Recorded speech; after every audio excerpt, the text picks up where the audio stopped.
The port of Astronine was always loud cargo ships landing, security drones hovering, and merchants shouting at travelers. But today, hidden in the chaos, a young girl named Elizabeth stood clutching her worn backpack, her emerald eyes scanning the crowd. She shouldn't have been here. A child her age belonged in a safe zone with guardians or family. But Elizabeth had neither. Her father had died in the war against the Dominion Empire. Her mother? Well, she had vanished long before that, into the stars, leaving Elizabeth with a bitter memory and an emptier heart. She wasn't truly alone, though. Behind her, walking cautiously, was Evan, her childhood friend and now her only support. Slightly older than her, calm-minded and reliable, Evan never let Elizabeth's loneliness break her. But what could a boy and a little girl really do in a galaxy collapsing under conflict? Elizabeth had heard a rumor about dragonoids, a race banished from their homeworld after humanity's last great conquest. Dragons who once dominated the skies now lived among humans as refugees, laborers, or fugitives, and Elizabeth had come searching for one, because she believed a dragonoid could help her find the truth about her mother. Suddenly she spotted her. Tall, scaled skin shimmering under the port lights, wings folded tightly against her back. Her eyes golden like a star, about to go supernova, glanced suspiciously at anyone who dared approach. A dragon woman, homeless, sitting by a broken cargo container. The whispers in the port had described her well. "Are you sure?" Evan whispered, placing a hand on Elizabeth's shoulder. "She looks dangerous." "She's our only lead," Elizabeth said, her small fists clenched. "And I'm not scared." Evan knew that tone. He nodded, trusting her courage, even if he feared its consequences. Elizabeth stepped forward. The dragon woman growled softly, smoke curling out of her nostrils. "Go away, human." Elizabeth didn't flinch. Instead, her voice broke through the steel of bitterness and pain. "You have nitrogen monoxide home, and I have nitrogen monoxide mom." The sentences collided violently, one born of desperation, the other of loss. The dragon woman's eyes widened. For the first time, she truly looked at the girl. "What did you say?" Elizabeth swallowed hard. "I heard you used to know a woman. A human woman. My mother. She came to the dragonoid territories before the war. She disappeared afterward." Her voice softened. "I just want to know why." The dragon woman closed her eyes, sighing like a wounded storm. "Humans took everything from us. Our lands. Our skies. Our pride?" She tapped her clawed hand on the metal ground. "But one human saved my life once."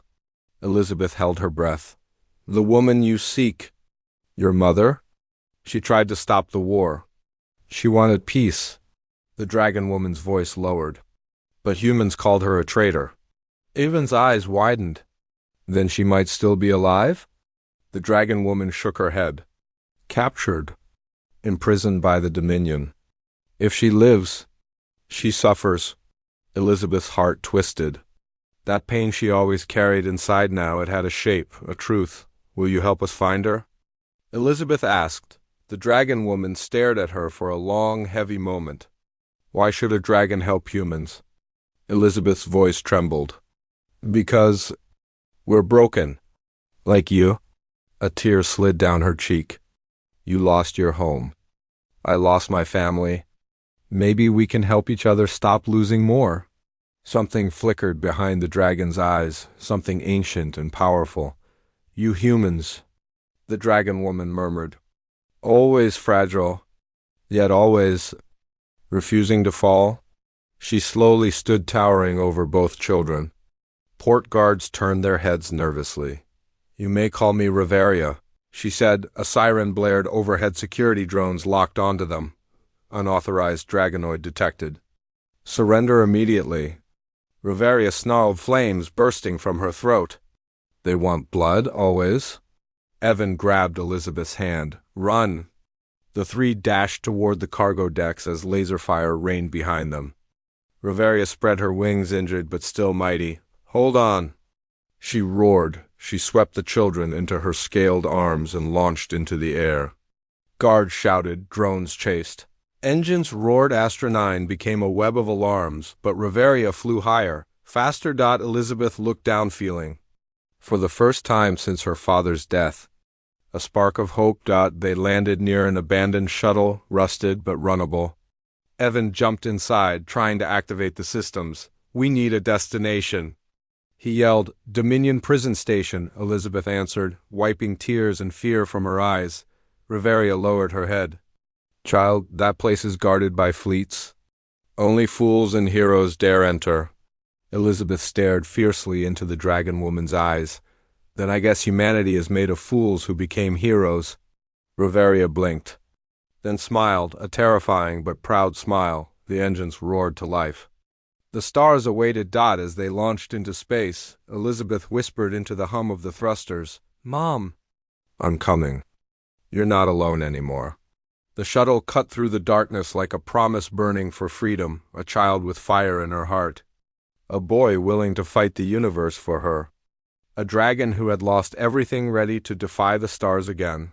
3 broken souls. 1 impossible mission. And somewhere in the galaxy, a human mother still held faith that the universe could be healed. Humanity didn't conquer the stars because it was strong. Humanity conquered the stars because it never stopped loving what it lost.